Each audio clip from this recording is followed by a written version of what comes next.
अस्सलाम वालेकुम dear students, हसूल इल्म के एक और वीडियो में खुश आमदीद। हम केमिस्ट्री का चैप्टर नंबर 12 कर रहे हैं। तो SLO नंबर 12.6 तक हम कंप्लीट कर चुके हैं। अब हम SLO नंबर 12.7 अल्काइन से शुरू करने लगे हैं। 12.7 है अल्काइन, जिसमें सबसे पहला हमारा टॉपिक है 12.7.1 describe the uses of ethyne, यानी कि एसिटाइलिन के हमने इस्तेमालात यानी कि यूजेस के बारे में बात करनी है। सबसे पहला जो एसिटाइलिन का यूज़ है वो क्या लिखा है, acetylene produces oxy acetylene flame with oxygen, it is a highly exothermic reaction, heat is released use for welding purposes. आपने अक्सर वेल्डिंग को देखा होगा, गैस वेल्डिंग।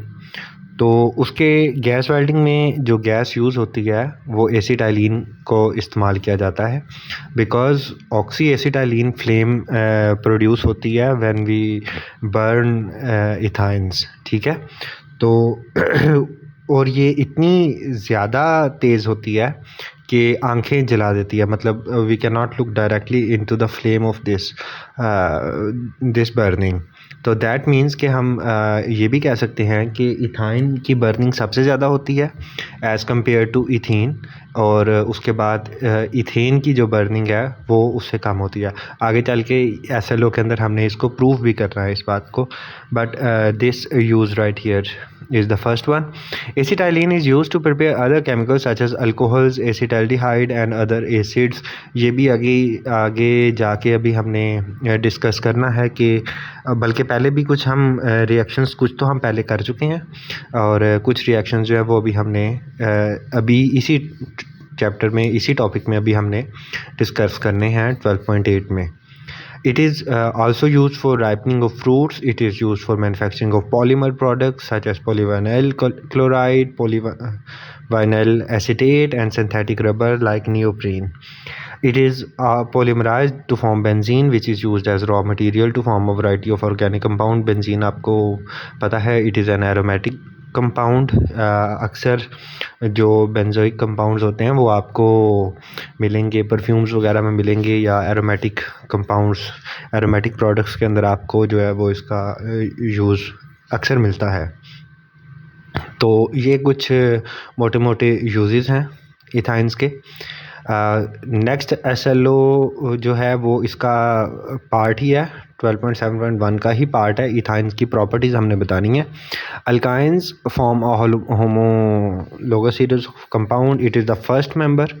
ठीक है, कलरलेस गैस होती है इथाइन, और थोड़ी सी स्लाइटली सोल्यूबल इन वाटर है, लेकिन मुकम्मल तौर पर डिज़ोल्व हो जाती है ऑर्गेनिक सॉल्वेंट में।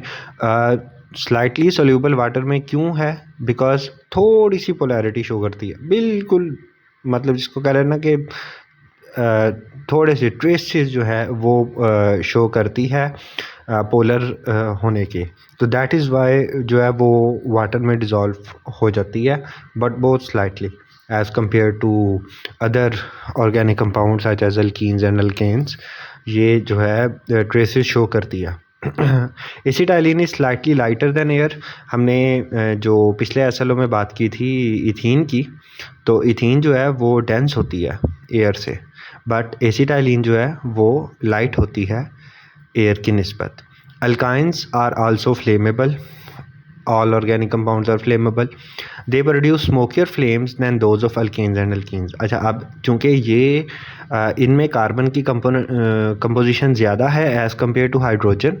अल्कीन्स में 4 हाइड्रोजन है, मतलब अगर हम इथीन को देखें तो इथीन में 4 हाइड्रोजन है, इथेन में हमारे पास 6 हाइड्रोजन थे, जबकि इथाइन में हमारे पास सिर्फ 2 हाइड्रोजन रह जाते हैं। दैट मीन्स कि कार्बन की कंपोजिशन उसकी बहुत ज़्यादा हो जाती है। तो कार्बन कंपोजिशन ज़्यादा होने की वजह से जो इनका जब हम इथाइन को बर्न करते हैं तो इनका धुआं ज़्यादा होता है एज़ कम्पेयर टू इथीन और इथेन। समझ आ गई?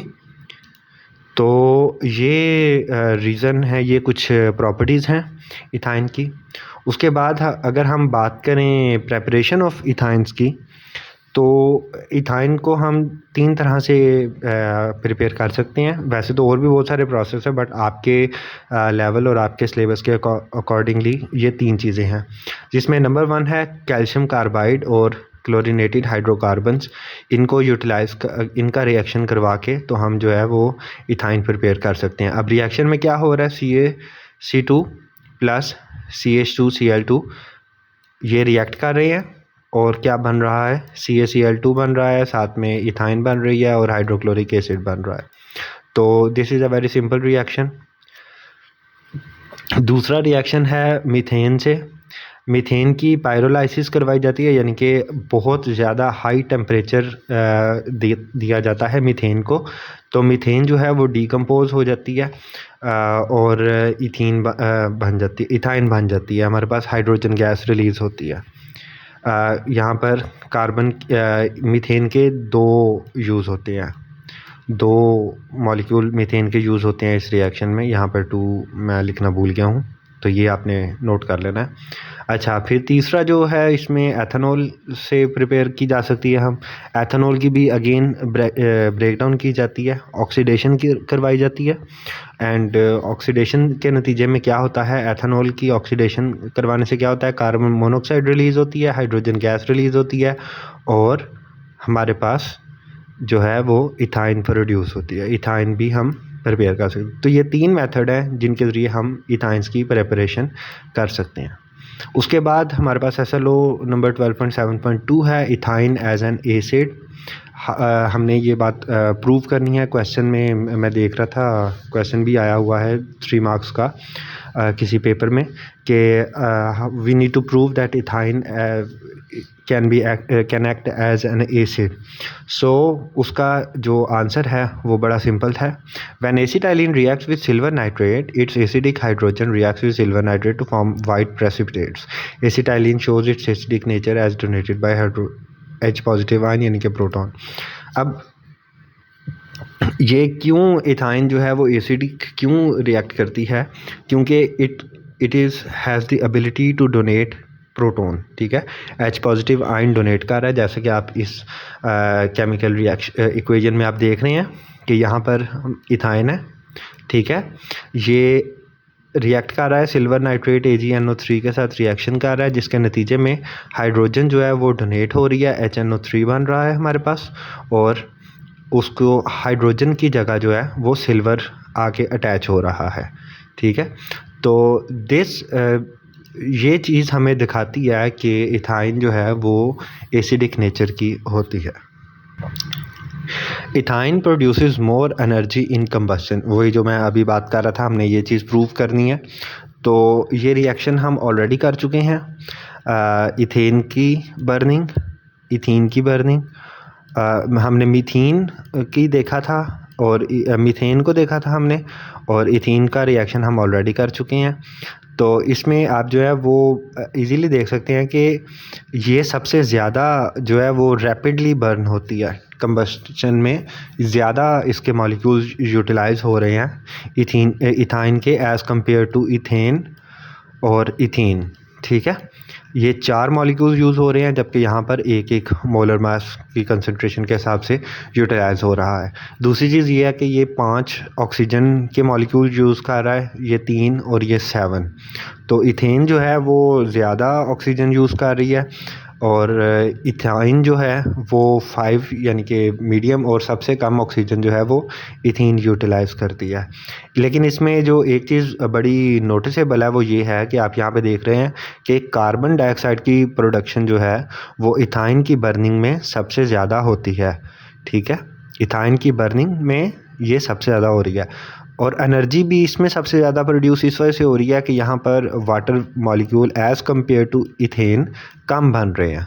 ठीक है, तो ये कुछ रीजंस हैं जिनकी वजह से we say that ethyne produces more energy in combustion as compare to ethene और इथेन।